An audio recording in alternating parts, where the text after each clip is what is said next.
નમસ્કાર દર્શક મિત્રો, નયા ભારત ન્યૂઝમાં તમારું હાર્દિક સ્વાગત છે। હું છું મંજરી શેરમાનો।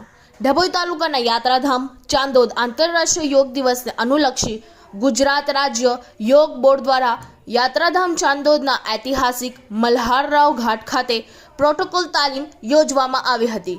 21 જૂન 2024ના રોજ વિશ્વભરમાં આંતરરાષ્ટ્રીય યોગ દિવસની ઉજવણી કરવામાં આવશે, ત્યારે નાગરિકો સ્વસ્થ જીવનશૈલી અને નિરોગી જીવન જીવવા માટે પ્રોત્સાહિત થાય તે હેતુથી ગુજરાત સરકારશ્રીના માધ્યમથી ગુજરાત રાજ્ય યોગ બોર્ડ દ્વારા વડોદરા જિલ્લાના તીર્થક્ષેત્ર ચાંદોદના પ્રસિદ્ધ મલ્હારરાવ ઘાટના કિનારે મંગળવારની સાંજે યોગ પ્રોટોકોલ તાલીમનું આયોજન કરવામાં આવ્યું હતું, જેમાં નગરજનો, યોગ સાધકો ઉપરાંત પોલીસ તેમજ હોમગાર્ડ્સ અને જીઆરડી યુનિટના જવાનો ઉત્સાહભેર જોડાયા હતા।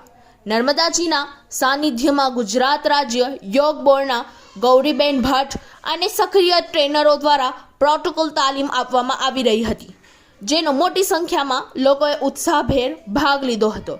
Bureau report Lalabhai Bhatiyara.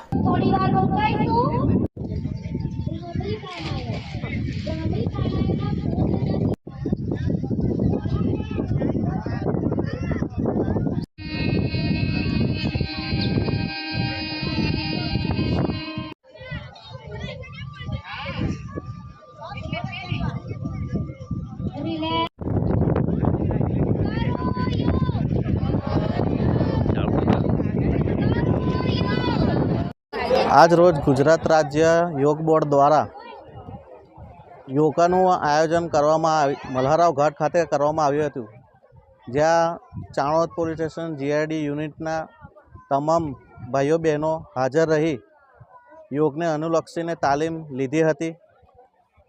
યોગ બોર્ડ દ્વારા પ્રોટોકોલમાં જે તાલીમ આપવામાં આવે છે તેના દ્વારા તમામ જીઆરડીએ આ તાલીમ લીધી અને એનો ખૂબ સારો અમને પ્રતિભાવ મળ્યો કે માનસિક રીતે, શારીરિક રીતે તંદુરસ્તી મેળવવા માટે યોગ ખૂબ જ જરૂરી છે અને ખૂબ જ ઉપયોગી છે। તે આપણે યોગ નિયમિત રૂપે કરીએ તો આપણે ઘણા ફાયદા આપણને શારીરિક અને માનસિક રીતે થઈ શકે છે। તે આજે અમને એ યોગ દ્વારા અમને અનુભૂતિ થઈ। ચાણોદના યોગ ટીચરો દ્વારા જે યોગ અમને શીખવવામાં આવ્યો તેનાથી અમને खूब सारो अनुभूति थी। इस वीडियो को लाइक करें, हमारे चैनल को सब्सक्राइब कर बेल आइकन जरूर प्रेस करें